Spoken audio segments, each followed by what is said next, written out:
Okay, brother. So,ကျွန်တော်တို့ဒီည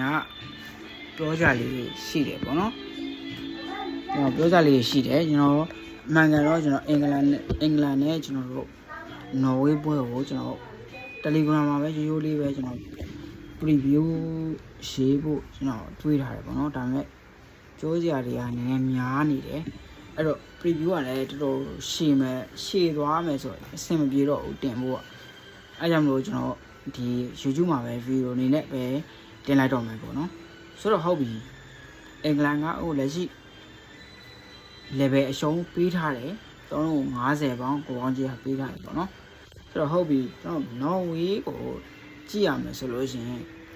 နော်ဝေးကိုကျွန်တော်ဘရာဇီးက1ပေါင်း50ပေးခဲ့တယ်ပေါ့နော်ဆိုတော့အဲ့ပွဲမှာတော့နော်ဝေးကရိုက်ချသွားတယ်အဲ့တော့ကျွန်တော်ပြောခဲ့တယ်နော်ဝေးကိုကျွန်တော် body ပေးခဲ့တယ်ပေါ့နော်ဆိုတော့အဲ့တော့ဘာကြောင့်ပေးခဲ့လဲဆိုလို့ရှိရင် France နဲ့နော်ဝေးကန်တော့180ပေးခဲ့တာဖြစ်လို့ကျွန်တော်တို့ပြင်သစ်နဲ့ဘရာဇီးနဲ့ကိုကျွန်တော်ကဈေးတန်းအရကျွန်တော်ကပြား100လောက်ကိုပဲကျွန်တော်တွက်ထားတာပေါ့နော်ပြား100လောက်ပဲကွာရလို့ကျွန်တော်ထင်လို့အဲ့လိုမျိုးပြောခဲ့တာပေါ့နော်ဆိုတော့ဟုတ်ပြီဘရာဇီးအနေနဲ့1ပေါင်း50ပေးပြီးတော့နော်ဝေးကိုရှုံးထားတဲ့အနေအထားမှာအင်္ဂလန်ကအခုလက်ရှိပြား100ရှုံးပေးထားတယ်ပေါ့နော်ဆိုတော့ကျွန်တော်တို့ဓာတ်တွေကိုထက်မတွက်နိုင်အောင်ကျွန်တော်အင်္ဂလန်နဲ့ဘရာဇီးနဲ့တွေ့မယ်ဆိုလို့ရှိရင်ဘရာသာတို့ဘာကိုရွေးမလဲဘရာသာတို့ဘာကိုရွေးမလဲကျွန်တော်တော့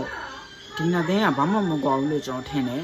ဘရာဇီးကလည်းတိုင်ပတ်တယ်လို့အင်္ဂလန်ကလည်းတိုင်ပတ်နေတဲ့အနေအထားမှာရှိတယ်ကျွန်တော်အင်္ဂလန်ရဲ့ခြေစွမ်းကိုအရင်အားမရဘူးအဓိကတော့ကျွန်တော်နောက်တန်းနေတဲ့အင်အားကိုကျွန်တော်အရင်အားမရဘူးဆိုတော့raw performance အရာကျွန်တော်အင်္ဂလန်နဲ့ဘရာဇီးကိုကျွန်တော်အကျဉ်းတန်းအတူလို့ကျွန်တော်အကြံမြင်ယူဆလိုက်မယ်ဆိုလို့ရှင်ဒီနေ့မှာနော်ဝေးကိုပေးရမယ်ဈေးဟာဘရာဇီးပေးရမယ်ဈေးတန်းထက်မလျော့ဘူးဆိုရင်တော့မှအဲ့ဝန်းကျင်တော့ကျွန်တော်ပေးတယ်လို့ထင်တယ်ဥပမာ1ပေါင်း50 1ပေါင်း60 1ပေါင်း80လောက်တော့ပေးတယ်လို့ကျွန်တော်ထင်တယ်ဒါပေမဲ့တစ်ဖက်ကိုကြည့်လိုက်တော့အဲ့လိုနေထားမှာနော်ဝေးတက်ခဲ့တဲ့ပွဲတွေကိုဘာသာလို့တွားကြည့်လိုက်လို့ခြာနော်ဝေးကဘာအတင်းတွေကိုကြိုက်ချခဲ့လဲဆိုတော့ဘာသာလို့လည်းအမြင်ပဲပေါ့နော်ဆိုတော့ကျွန်တော်တို့အင်္ဂလန်ရဲ့ကြီးဟာကျွန်တော်ပေးတဲ့ကြီးနေထားကိုမရောက်ဘူးလို့ထင်တယ်နောက်တစ်ချက်ကကျွန်တော်အင်္ဂလန်ရဲ့ play ကိုကျွန်တော်မကြိုက်ဘူးအင်္ဂလန် play ကိုမကြိုက်ဘူးအဓိကနောက်တန်းအင်အားကျွန်တော်တို့ကွန်ဆာတို့နော်ကွန်ဆာပြီးတော့ကွန်ဆာတို့ပြီးတော့ O'Reilly တို့ပြီးတော့အဓိကကျွန်တော်အင်္ဂလန်ရဲ့ squad မှာကျွန်တော်Jasmine ကိုကျွန်တော်မရမ်းမကြိုက်ဘူးဗျာ Jasmine ကအဲ့လောက်အင်္ဂလန်ရဲ့နေထားအောင်ရှိမနေဘူးဗျာဘလို့ဖြစ်လို့အနီးပြသုံးနေတယ်ကျွန်တော်စင်မစားတတ်ဘူးเนาะအဲ့ဒါကြောင့်မလို့ကျွန်တော်အင်္ဂလန်ကိုမကြိုက်ဘူးအင်္ဂလန်ရဲ့ PSG ကလည်းကျွန်တော်တို့ရောက်တဲ့တယ်လို့တော့မထင်ဘူးဗျာဥပမာဘရာဇီးတောင်မှ1ပေါင်း50ပေးပြီးတော့နော်ဝေးကိုရှုံးထားတာဗျာအင်္ဂလန်ကလည်းဘရာသာတို့အထက်ပြော့ပြီးတော့ပေးထားတဲ့အနေထားမှာနော်ဝေးကိုနိုင်ဖို့ကအရင်ကြီးတော့မသေးချာနေဘူးเนาะအရင်ကြီးတော့မသေးချာနေဘူးကြေးရကျွန်တော်လက်ရှိပြောနေတာကြေးရပါเนาะကြေးကိုအရင်ပြောနေတယ်โอเคဟုတ်ပြီအဲ့တော့ squad ရအောင်ပြောမှဆိုရင် squad မှာကျွန်တော်နော်ဝေးရဲ့လက်ရှိကစားပုံရကျွန်တော်နော်ဝေးရဲ့ကစားပုံတိုက်စစ်ကတုံညာနေနေတာဗျာပြီးတော့ဒီအသင်းလိုက်ကစားပုံမှာလည်းကျွန်တော်တို့အဆင်ပြေတယ်လို့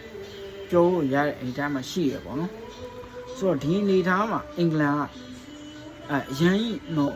မလွယ်ကူနေဘူးဗျအင်္ဂလန်လက်ရှိကန်ခဲ့တဲ့ပွဲတွေကိုဘာသာတော့ကြည့်လိုက်ဗျာတတချောင်ကြီးဆိုတာနိုင်သွားတဲ့ပွဲဆိုတာမရှိဘူးဗျကွန်ဂို 2-1 မက္ကဆီကိုပွဲကိုတော့ထိုင်းတော့မက္ကဆီကိုကဆောင်းရမ်းကောင်းနေတဲ့အသင်းဆိုတာအားလုံးလက်ခံတယ်အဲ့ပွဲမှာနိုင်သွားတာတော့ကျွန်တော်အင်္ဂလန်ကိုကျွန်တော် respect ပေးတယ်သူ့မဲ့ခြားပွဲတွေကိုကြည့်လိုက်ရတဲ့အနေထားမှာအင်္ဂလန်ကအရင် performance ပြပြီးတော့ကစားထားတဲ့ပွဲတွေမရှိဘူးပေါ့နော်အဲ့လိုအနေထားရှိနေတဲ့အသင်းကိုအင်္ဂလန်ကနော်ဝေးကိုမိနစ်90မှာနိုင်ရမလားပေါ့နော်အဲ့ဒါကိုကျွန်တော်တန်တရားဖြစ်တာကျွန်တော်ကတော့ ကျွန်တော်အမှန်တိုင်းပြောမှာနော်ဘယ်သူဖန်မှာမဟုတ်ဘူးကျွန်တော်အင်္ဂလန်ဖန်မဟုတ်ဘူးကျွန်တော်နော်ဝေးကြိုက်တယ်ကျွန်တော်နော်ဝေးကြိုက်တယ်မိနစ်60ထဲမှာနော်ဝေးတခုလောက်ပြမယ်လို့ကျွန်တော်ထင်တယ်အဓိကကျွန်တော်ပြောချင်တာကအင်္ဂလန်ရဲ့လက်ရှိပေးထားတဲ့ကြီးကိုကျွန်တော်မကြိုက်တာဗျာဥပမာကျွန်တော်ဘရာဇီးကြီးဝန်းကျင်လောက်ကိုပေးရင်တော့မှကျွန်တော်အင်္ဂလန်ရွေးမယ်နော်ဘရာဇီးတော့မှ1.50ပေးပြီးတော့နော်ဝေးကိုမနိုင်ခဲ့အင်္ဂလန်နဲ့ဘရာဇီးကကျွန်တော်လက်ရှိကံမယ်ဆိုလို့ရှိရင်ကျွန်တော်တို့ဘယ်လိုတာမယ်ဆိုတော့ပြောလို့မရနေထားဗျာဆိုတော့အင်္ဂလန်ကိုကျွန်တော်လက်ရှိမကြိုက်ဘူးကျွန်တော်နော်ဝေးကိုကြိုက်ပါတယ်အဲ့ဒါလေးကိုပြောချင်လို့ပါကျွန်တော်အဲ့ဒါလေးကိုပြောဖို့အတွက်ကကျွန်တော်စာတွေအများကြီးရေးရမှာဖြစ်တဲ့အတွက်ကျွန်တော်ဒီဗီဒီယိုကျွန်တော် YouTube မှာတင်လိုက်ခြင်းဖြစ်ပါတယ်ကျွန်တော်ဘရာသာတို့အကုန်လုံးကျွန်တော်တို့အဆင်ပြေကြပါစေလို့ကျွန်တော်ပြောချင်ပါတယ်